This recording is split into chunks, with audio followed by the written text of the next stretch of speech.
The president of the New Development Bank, Dilma Yousaf, sat down for an exclusive interview with Leaders Talk. On President Xi Jinping's visit, she said, O encontro do banco com o presidente Xi Jinping foi grande sucesso. On the NDB's role in supporting the Global South, she pointed out, O banco tornou-se uma realização emblemática do mecanismo de cooperação.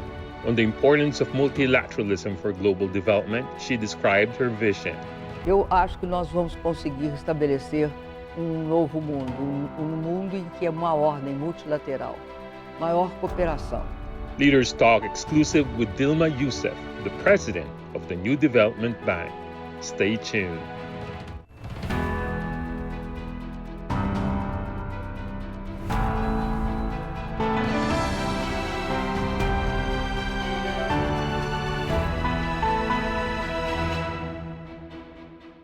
Hello and welcome to Leaders Talk, where we meet leaders, thinkers, and trailblazers. I'm Zhou Yun.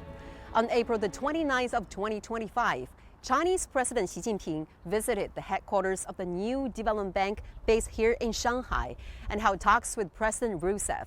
So what important consensus was reached during the meeting?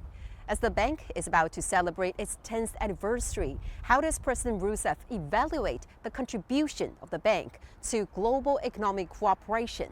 And what role does she expect the Global South, especially the BRICS countries, could play in establishing a new global economic order? Let's find all these answers from our conversation with her. On April 29, 2025, the New Development Bank welcomed a distinguished guest, Chinese President Xi Jinping, at its headquarters in the Expo Park of Shanghai's Pudong New area. He was greeted by Dilma Yousaf, along with the bank's 4 vice presidents and staff. The New Development Bank is the first multilateral development institution initiated and led by emerging markets and developing countries. In July 2014, while attending the 6th BRICS Summit in Brazil, President Xi, together with then Brazilian President Dilma Yousaf and other BRICS leaders, decided to establish the New Development Bank, headquartered in Shanghai, China. In 2023, Dilma Yousaf was elected president of the New Development Bank. In March this year, she was re-elected for a new term. Madam President, you just finished a meeting with Chinese President Xi Jinping. So how's the meeting, and can you share with us some of your major takeaways and also the topics touched upon during the meeting? O encontro do banco com o presidente Xi Jinping foi grande sucesso. O presidente Xi Jinping sempre deu apoio e deu, inclusive, uma grande ajuda para o banco em momentos difíceis. Nessa primeira década, o presidente Xi Jinping designou essa década como uma década dourada. Essa foi uma década dourada. O que foi importante na presença do presidente Xi Jinping aqui foi que nós conversamos sobre a próxima década, que também ele falou que era a segunda década dourada, e deu 3 sugestões que eu acho que são fundamentais para o banco. Primeira, manter o compromisso com os princípios que criaram o banco. Quais são? Investir nos países do sul global, basicamente nos países BRICS. Segundo, construir este investimento nas áreas que são fundamentais, que são aquelas que fazem a diferença para países em desenvolvimento e economias emergentes: infraestrutura, logística, digital e social. E terceiro, o compromisso com o investimento em inovação e tecnologia, né? Considerando que a aplicação de tecnologia na atividade industrial, na atividade agrícola, na área de serviços, em todas as áreas, transforma os países e fazem com que esses países cresçam, é que o presidente Xi Jinping tem uma imensa clareza a respeito dos rumos que um banco como o NDB deve tomar. Eu queria destacar uma outra questão. Nós discutimos também sobre a preocupação em relação ao atual momento. E eu externei para o presidente Xi meu grande respeito pela posição firme, pela posição tranquila e pela posição de reafirmação da sua própria soberania que a China manifestou ao longo desse tempo, e o respeito e admiração que os países do sul global têm por uma posição tão tranquila, tão clara, mas tão firme.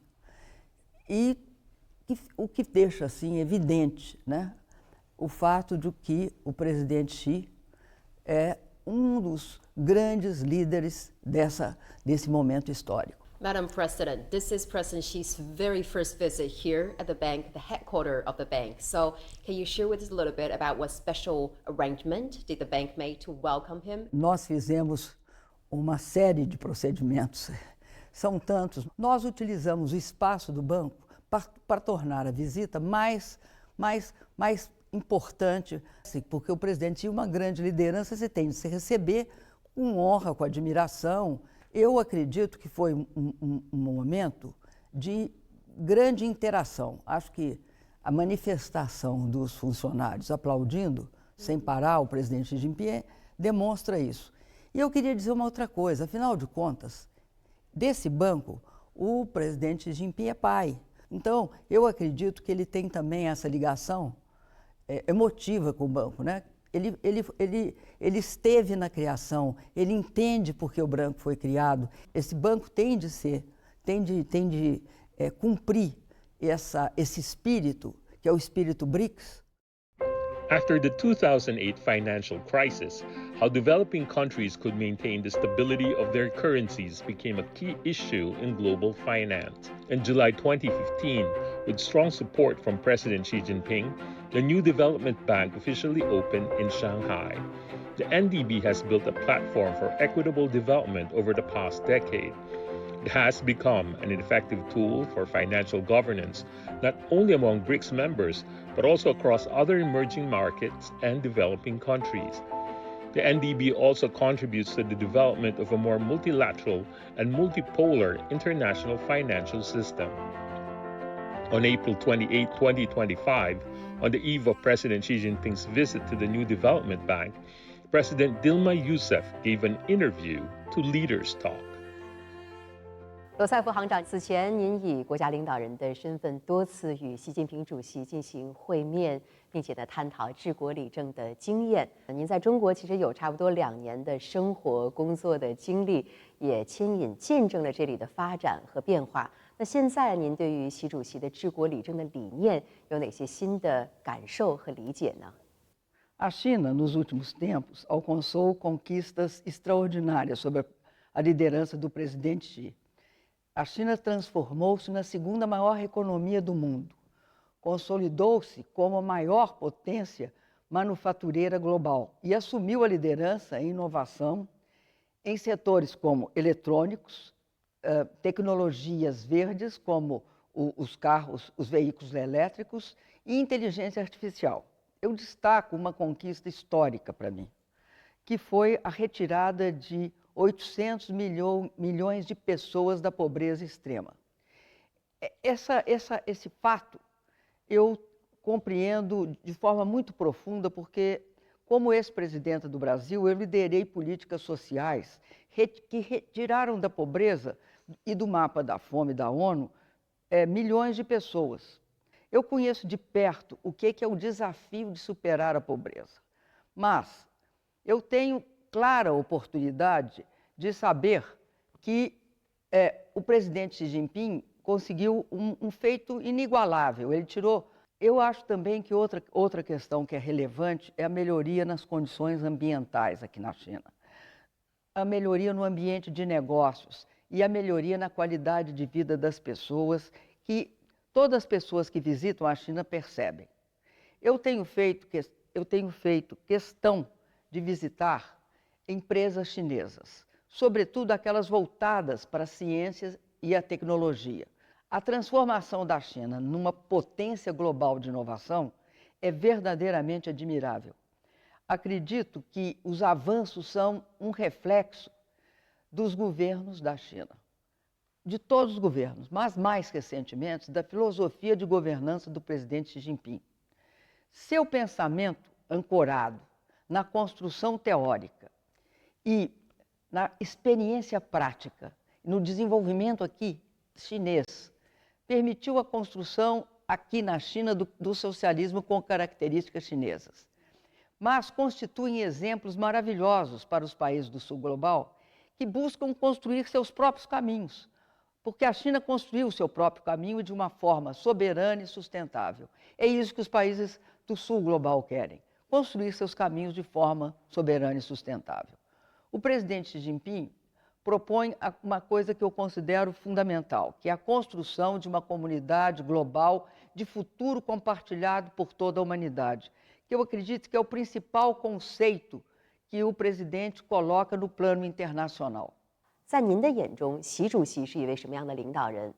Olha, eu acho o presidente Xi Jinping dos poucos grandes líderes internacionais desse momento histórico. Mas eu acho, além disso, uma outra questão. Eu acho que o presidente Xi também é um pensador sobre governança, né? Sobre governança e seus desafios.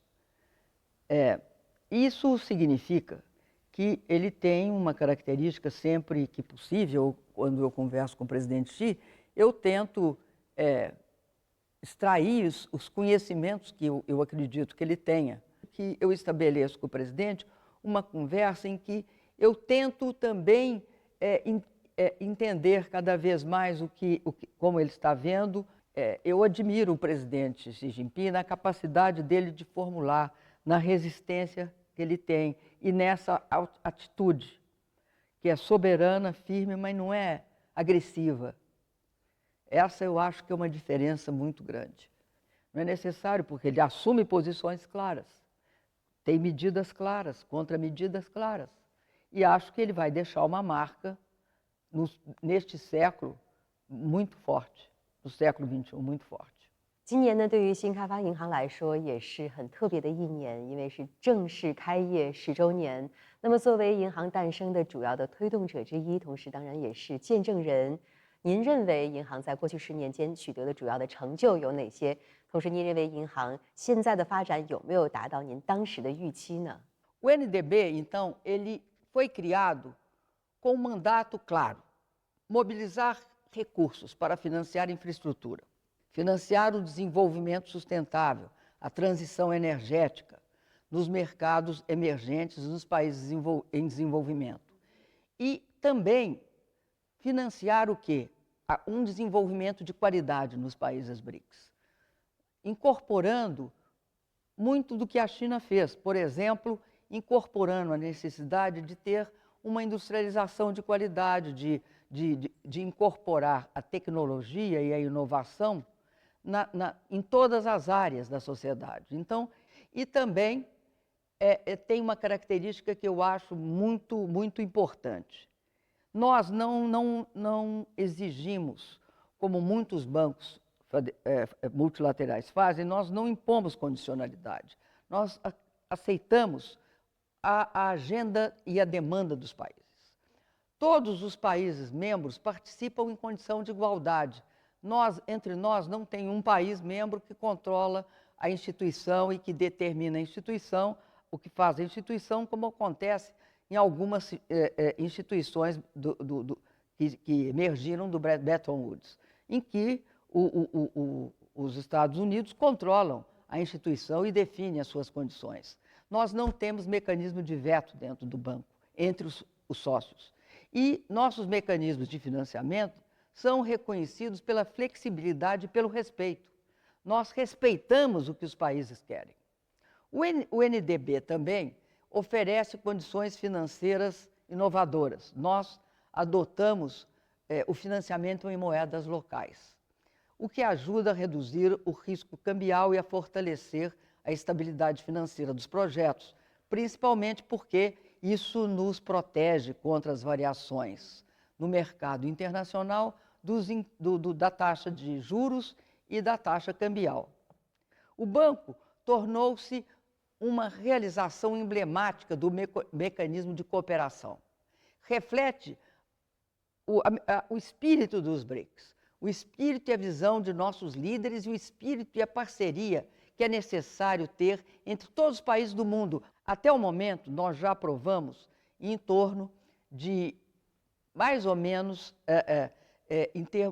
nós aprovamos 120 projetos, 40 bilhões de dólares, numa visão geral. Nós achamos que o desenvolvimento e a forma pela qual a China vem evoluindo é uma espécie de bandeira e de prova que todos os países do mundo podem se desenvolver. Então, nós temos muito interesse nesse processo que é a análise das condições de desenvolvimento da China. E nós também queremos ampliar muito o nosso alcance. E aí, nós viemos expandindo os nossos membros, né? Hoje, o MDB, além dos 5 fundadores, que é Brasil, Rússia, Índia, China e África do Sul, nós temos o Egito, Bangladesh e os Emirados.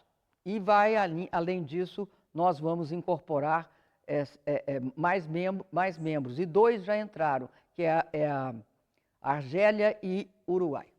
今年其实不光对于新开发银行来说是站在了一个新的10年的起点，对于您个人来说也是很重要的一年，因为在今年的7月份，您即将开启新一届的行长的履职。那么，对于银行的发展的未来规划愿景，您有什么样的想法？同时，您希望与中国在哪些领域来加深合作呢？ Olha, recentemente eu fui eleita, como você disse, para um novo mandato como presidente dos BRICS. O que me honra profundamente. Nos próximos 5 anos, o banco seguirá avançando na sua visão fundadora. Nós temos 17 propostas agora para a entrada de novos países. Nós vamos, sobretudo, aprimorar nossa capacidade, nossa eficiência de cumprir o nosso mandato, que é ampliar os recursos para financiamento. Nós vamos continuar investindo em infraestrutura digital. A digitalização e a economia digital é uma condição para isso. E aqui na China nós temos um exemplo, né, que eu acho que é fundamental incorporar, que é o fato de ter, recentemente, tido uma comunicação internacional que, em matéria de inteligência artificial, o DeepSeek mostrou que é possível. É possível, usando uma tecnologia já existente, criar e superar uma tecnologia nova, até porque eles tinham barrado os chips na esperança de que a China não avançasse em inteligência artificial, e nós temos esse exemplo do DeepSeek, que é um exemplo inspirador para todo o sul global. 习近平主席曾经说，金砖国家不是封闭的俱乐部，也不是排外的小圈子，而是守望相助的大家庭，合作共赢的好伙伴。近些年呢，我们也看到越来越多的全球南方国家加入到金砖大家庭当中。您认为金砖的吸引力是什么？ E nós, eu acho que no NDB, essa visão do presidente Xi Jinping como o MDB sendo uma família é importante, porque numa família você vê isso. Cada um dá a sua parte, de acordo com as suas possibilidades. Eu acredito, tá, que essa parceria inclusiva e eficiente, ela é o nosso padrão, a nossa feição. 银行正在推进本地结算，来给成员国更多的金融方面的选择。但是呢，可能不同的国家对此是有不同的意见。比如说，美国就曾经威胁金砖国家，如果摆脱美元，那么可能会面临100%的关税的惩罚。那么，新开发银行对此是什么样的立场？又会采取什么样的应对措施？ Olha, eu acredito que essa guerra comercial é o maior erro que algum país possa cometer. Essa guerra comercial, aquela cena em que se pega uma tabela e se coloca todos os países do mundo por um critério que não é muito claro, com uma equação matemática financeira que também não bate, todos os países sobre uma grande pressão nas tarifas. O que assustou o mundo foi o fato de que até pequenas ilhas estavam sujeitas a uma tarifação absurda, até pequenas ilhas, algumas inclusive desabitadas. Então, é algo que não se pode, a gente não pode aceitar isso tranquilamente. Então, o que eu acho é que os objetivos para os quais eles fizeram isso não são objetivos passíveis de ser atingidos. Eu acho que eles estão se ferindo a si mesmos. Porque essas tarifas de 2 de abril, né, aquelas grandes, elas provocaram, eu acho, uma primeira questão básica. Elas são responsáveis por algo que os Estados Unidos vêm acusando outros de fazer. Elas são responsáveis pela desdolarização. Em segundo lugar, eu acredito que a questão a questão do déficit em conta corrente nos Estados Unidos, ou seja, o fato dos Estados Unidos ser deficitário, tá, na balança comercial, não se deve a tarifas. É uma questão que é intrínseca a esse fato dele ser o controlador da moeda hegemônica. O ministro das Finanças do De Gaulle, Valéry Giscard d'Estaing, chamava de privilégio exorbitante, que era o fato do dólar.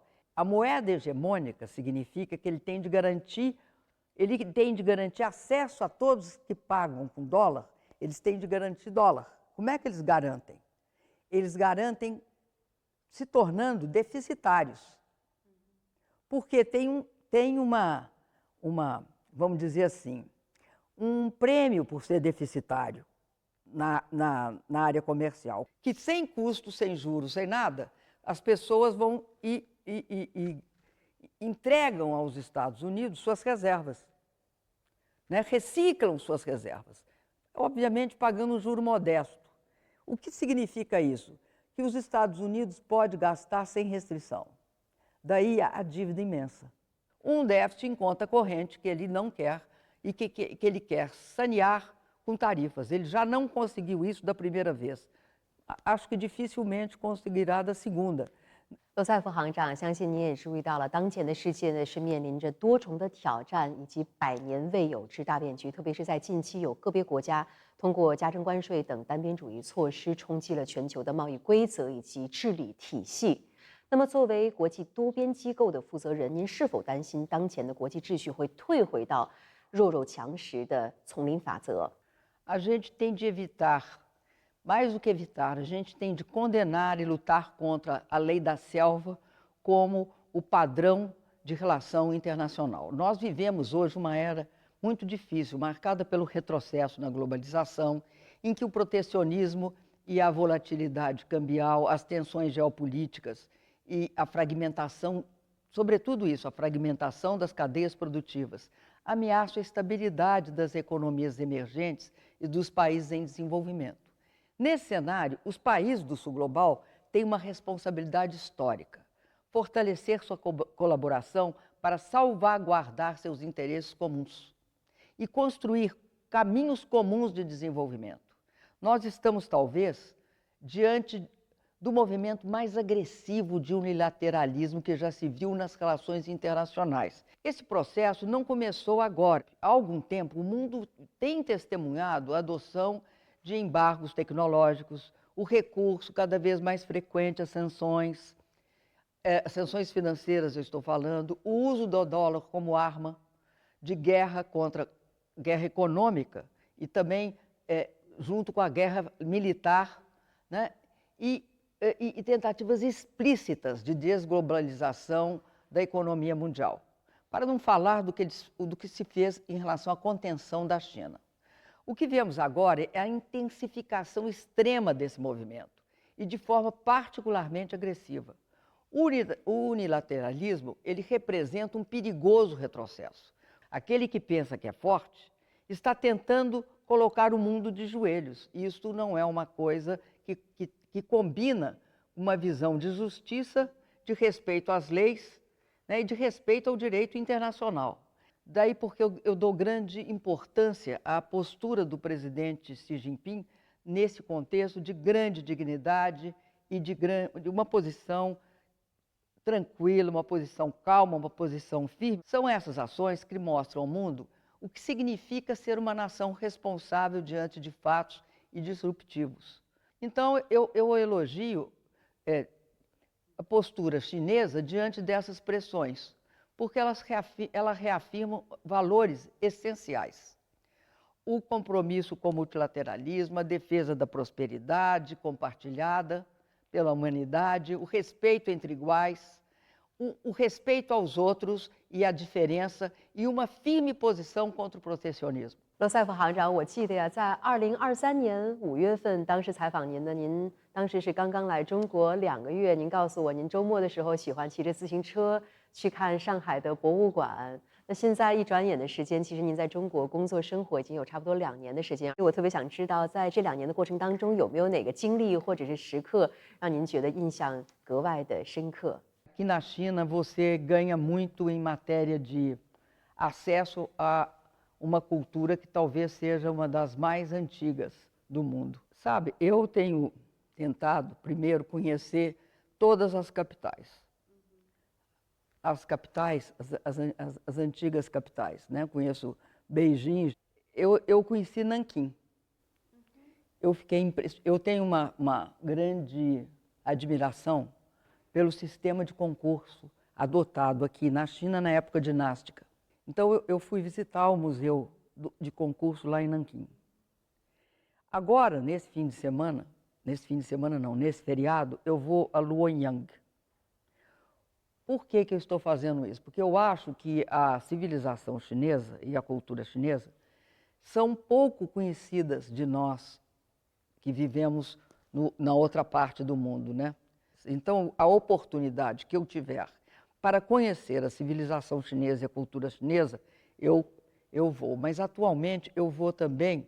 Eu sempre vou nos museus aqui de Xangai. Por exemplo, eu assisti uma que era a respeito da época dos estados guerreiros, né? Daquele período dos estados guerreiros. 在2024年，你还被授予中华人民共和国友谊勋章。 Isso eu quero dizer que eu tenho uma honra imensa de ter sido agraciada com a medalha da amizade. Por quê? Eu tenho honra da medalha da amizade por 2 motivos. Primeiro, que é uma medalha que a China me concedeu, né? Segundo, porque eu acho que é uma medalha que também reflete o que nós estamos fazendo pelos países do sul global. Então, eu agradeço imensamente, quero agradecer aqui de público, ter recebido essa medalha. 罗塞夫行长，非常感谢您再次接受我们的专访，也感谢您与我们分享您的真知灼见。很期待您有时间在中国走一走、转一转，并且在下次采访当中与我们分享您的所见所闻。谢谢您。Eu tenho muito prazer sempre de ser entrevistado por você. Então, eu desejo que a gente possa se encontrar sempre.